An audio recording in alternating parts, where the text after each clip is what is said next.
Hey y'all, welcome and welcome back to my channel. TGIF, it is Friday and I hope you guys are looking forward to the weekend like I am. And I don't even know why, because a lot of the times on the weekends, I be having stuff to do. I can't even relax. Like I be having to do laundry, I be having to clean my house, I might have to run my kids somewhere, but hey, I'm just glad that I don't have to like wake up and clock in the morning. So I hope you guys are having a good Friday. If you are not subscribed to my other channel, this is my personal channel, my other channel, which is Zenah Sessions, definitely check it out. I just posted a video yesterday on, it's called Untold Secrets, our, what is it, Kept Secrets of Bottle Girls. Basically, it's like Bottle Girl Chronicles, Bottle Girl Diaries, etc. Like what goes on in the nightlife, story times, and there's tips for people interested in the nightlife and being a bottle girl, bartender, etc. I have stripper diaries. I have a lot of stuff like that on that channel. That's where a lot of my audience comes from. So definitely, if you are not subscribed, feel free to check out that content. I will link that channel in the comments below. So I wanted to talk about today how to get over a breakup, divorce, whatever you want to call it, whatever your situation is. I've been feeling the need to do this. And even though I already have content in relation to this, like on my other channel, I have tips. And then also, like, I have a video on here as well in relation to this. But the reason I want to talk about this and keep bringing this up is because this is real. Okay, the feelings of sadness, the feelings of being lonely, especially with the holidays just passing, Valentine's Day being next month. I felt the need intuitively to talk about this. Why? Because I was able to navigate a lot of obstacles. If I tell y'all all the obstacles I faced mentally, all the way from a little girl to now being in my 30s, you would be shocked. We would be here for hours because it's so many things that I faced. Like I could have been gone a long time ago. I could have took myself out a long time ago, but I had to real deal like face my trauma instead of run away from my trauma. And I feel like it's just only part of my journey, my spiritual journey, my healing process, and part of my purpose to like help people overcome things that I overcame. So I wanted to start with talking about how to get over a breakup. A lot of people are actually breaking up right now, and it's because it's the new year. It's so crazy how this happens. I was just having a conversation about this with my boyfriend. It's like, it seems like right when December comes, the new year, people are about to go into the new year and they start like evaluating, looking over their life, and then they start to contemplate whether they're going to go into the new year with somebody or not.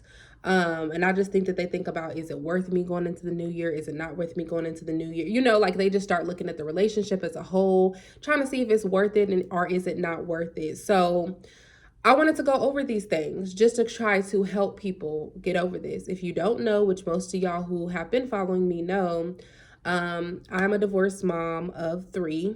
Okay. We separated mentally and emotionally, I want to say probably to end of 2022, but like he physically got separated in that from the household early 2023 in February. Our divorce was final in December of 2023. But I have been, you know, separated by myself as a single mom for like what, 2 years now, like maybe a little over 2 years now. It's and at first very hard. At first it was very difficult because I just didn't know, and I didn't know how to navigate change. I was afraid of change, and I didn't know how to navigate from being a married woman with children to being a single mom of three. And at the time, my youngest was only 4 months. So I was just looking and thinking of like, wow, like, how am I going to go about this? What am I going to do financially? Like, it was challenging. And then also going through the holidays by myself. How am I going to do this? And a lot of y'all know as well, their father was not active. He was not, and still isn't, a active father in his kids' lives. So I had to solely depend only upon myself to try to figure things out. I had to also try to figure out like, oh my gosh, how is me and my kids like how are we going to navigate life? How am I going to like provide all the way financially, you know, especially with the economy? Like me being married, the economy was one way. I'm like, you know what, it's cool, I got this, whatever. But then as y'all see, the economy and the inflation is crazy. So as time went on, prices just got higher and higher. You know, insurance goes up with your mortgage, car insurance, like just everything goes up, you know. So I didn't know how I was going to navigate that. On top of that, having a child who was really dealing with the mental and emotional effects of the divorce and her father not being in her life, it was just a lot on me. So I obviously was able to get through that. I was obviously able to navigate that. And that's why I want to use my experience and my knowledge as well to help others. So, number one, acceptance. Okay. You have to accept that the relationship is over. Now, that is hard for a lot of people to do. Some people will choose to stay in a delusional mindset of like, oh, we're going to get back together someday. And they will literally sit in a delusion like for months, even years, thinking that they are going to get back with this person. So they don't give nobody else a chance. They don't like do certain things that they think that their partner wouldn't want them to do because they literally sit and wait for that person to come back, or they wait for them to work things out. Okay.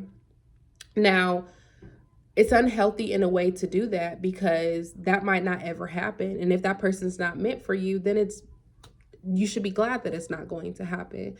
So you have to, number one, definitely come to the acceptance that it is over, and it is okay. It's okay that it's over. Life goes on. There's other people in this world, but accept the fact that it is over. Okay. Point blank, period. Now, it could be the opposite effect to where they haven't accepted the fact that it is over and they keep reaching out to you, etc. But again, it is what it is. Don't entertain it. Allow that person to heal like they need to heal, because every time that you entertain that idea of y'all getting back together, so you like entertain them, let them back in and out, etc., you're just messing up the healing process for both of you guys. Both of you guys deserve to heal properly and move on. So if it's meant to be, it will automatically work out. But if it's not, it's not. And sometimes people just need a break. It doesn't mean that y'all are gonna never be together ever again in life. Sometimes you need a break though to realize if this is something that you want or need to come back to or not.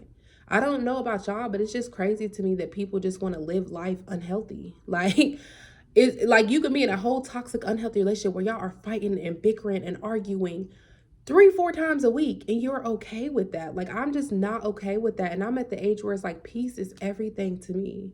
It's good for my health. It's good for my mental health. It's good for my kids. It's good for everything. Like, you have to get out of that low vibration, because it's like when you in a low vibration, other low vibrational things will tend to attract to you, like money problems, unstable friendships, like all kind of low vibrational things will happen, debt, like just all kind of crazy stuff. Like, you have to get out of that low vibrational energy, and sometimes those people are the key to the low vibration energy that you are in. So that's number one, is accepting that it's over and it's okay. Number two, is, and if I'm looking up, I'm sorry, I made notes. But number two is look at why did this happen and what red flags did I not look at? Like, reality check is what I want to call this. It's like, look at the reality of what is going on here. See, a lot of us like to play. We like to play like we don't know what's going on. Like, we don't know who we had kids with. Like, we don't know who we married, etc. We know exactly who we laid down with. We know exactly who we decided to give a kid to. We know exactly who we married. Okay. Now, it doesn't mean that they don't change over time. Absolutely. It doesn't mean that if we didn't know what we know now, we wouldn't repeat the same thing when we met them. Absolutely not. But 9 times out of 10, you saw red flags in that person. 9 times out of 10. And we like to ignore those red flags, and we like to stay delusional of like, oh, it's all them, it's their fault, I never did anything, blah, blah, blah. That will stop the progress of your healing.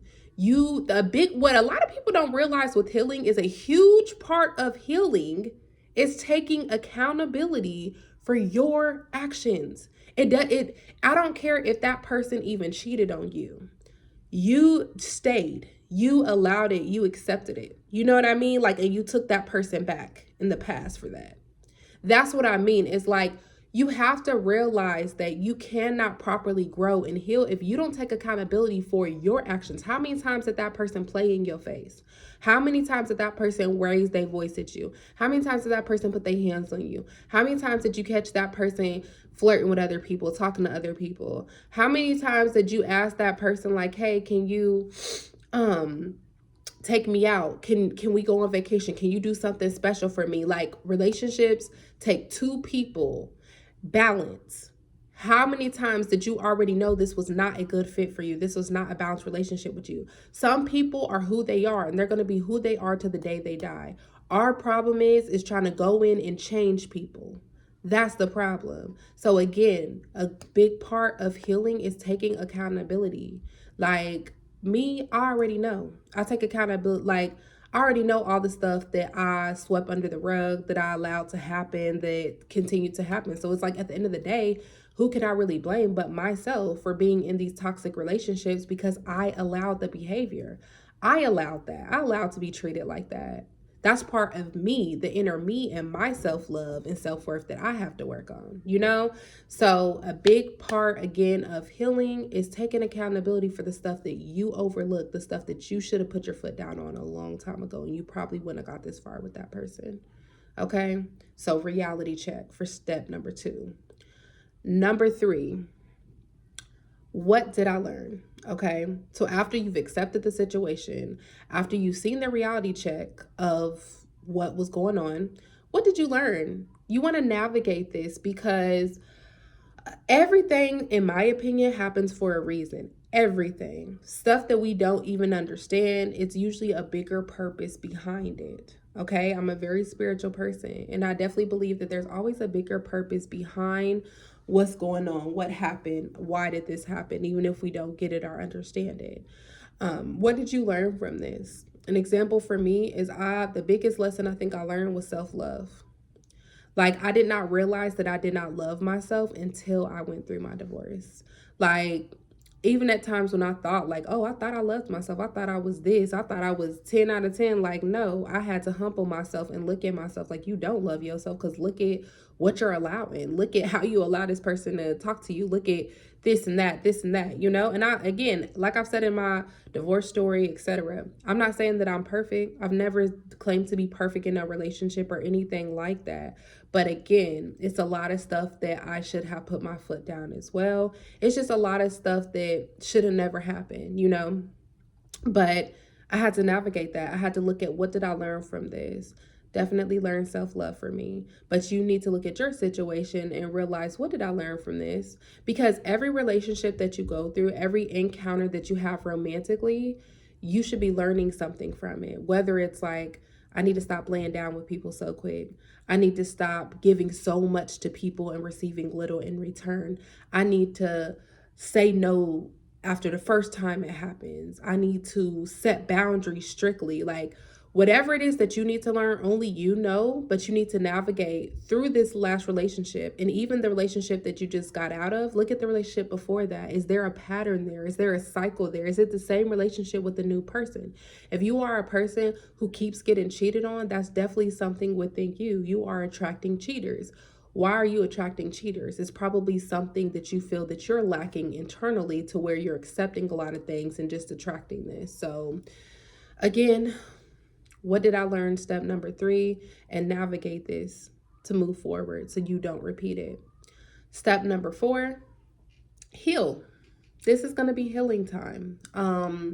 Timing is different for different people. I've said that before. You could be healed within 6 months. The next person can be healed within a year, like 2 years, 3 years. Healing is different for different people. But some advice that I will give you is that if you feel like it's only been like 2-3 weeks and you already dating somebody new, you may need to relook at how you're healing. Because if you're dating somebody quickly, that's probably a rebound, and you need to take some time out to look back at you. Like, why did I jump into this so quickly? Because you don't want the same pattern to happen. You definitely want to take that time to look at you. Don't move too quickly. This is fine. It's fine to take your time, okay? Especially when children are involved. You don't want to just jump and move too quickly.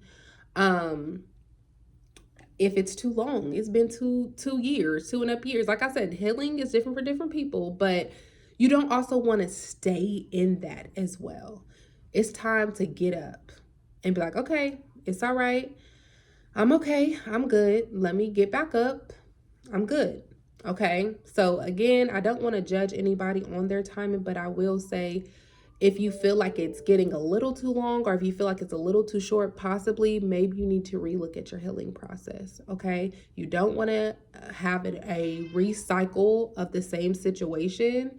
You don't want to have a rebound. You don't want to also stay in a low vibration too long. It can do a lot of internal damage, even around for the people around you. If you have kids and you stay in that low vibration too long, they can feel it. People be thinking kids are so young they don't know what's going on. No, they can feel that energetically. Okay.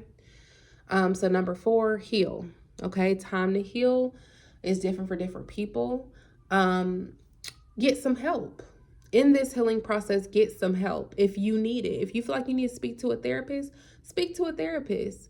I'm more of a spiritual person, so I have went to therapy, but I also prefer like a spiritual approach. Like I'll go on a fast in the quickness. If I just got done dealing with somebody and it was trauma related to that, or it was a lot of emotional baggage in relation to that, fast. I go on a fast real quickly, and it's amazing what fasting can do for you. Like every time, I'm actually on a fast right now, and every single time that I go on a fast, it's like mentally, emotionally, spiritually, it's so refreshing for me. It even does something to my body physically. Like it's so refreshing. It's like cleaning out my brain of all the negative and low vibrational things in it, and just dumping it out to refresh, like. And that's what I feel like a lot of people should do. Like, I don't know if you're spiritual or not. I don't know if you're religious or not, but definitely go on a fast and make that fast personal for you. If nothing else is working, and you don't have to be religious to do a fast. You can make this fast however you want it to be. I've done 30 days of no social media before. I've done like a week of no meat. I've done all kind of stuff. Water, drinking only water for a while. I've done like no sugars. Like right now I'm on a no sweets fast. No candy, no sweets. So make the fast personal to you. That has always worked for me spiritually, but start your spiritual journey. It's a great time to start your spiritual journey. Okay. So definitely consider that. Step number 5, introduce the new you to the world. Introduce the new you. So after you have done all those things, accepting the breakup is over, looking at why did this happen / reality check, looking at the red flags of what did I miss. Number 3, what did I learn? Navigate what you learned through this breakup. Number 4, healing. Okay. Starting your spiritual journey, reflection, whatever's best for you. And then number 5, the final step is introducing your new self to the world. Introducing you. Fall in love with yourself again. Journal. I love journaling. Journaling is amazing as to what this have done in my life. Like I have literally journaled out my life, and it has like manifested in front of me. So I'm so excited for all my other manifestations to come because I feel them coming. So I'm excited for that. But life is not over, okay? A lot of people be thinking like, oh, I can't live without this person. Like, yes, you can. That's why you're still alive. Life is not over. Sometimes things was supposed to be over, but we hold on to. Some people are literally here to only teach us a lesson, but we hold on to these people, and we was never supposed to hold on to them. So reinvent yourself. So those are the tips I have and the steps I have. I do plan on doing a video diving deeper into depression. So that might be my next video. I don't know, or I might just do another vlog, but let me know how you guys like this kind of content. Make sure you like, comment, subscribe. I will see y'all in the next one.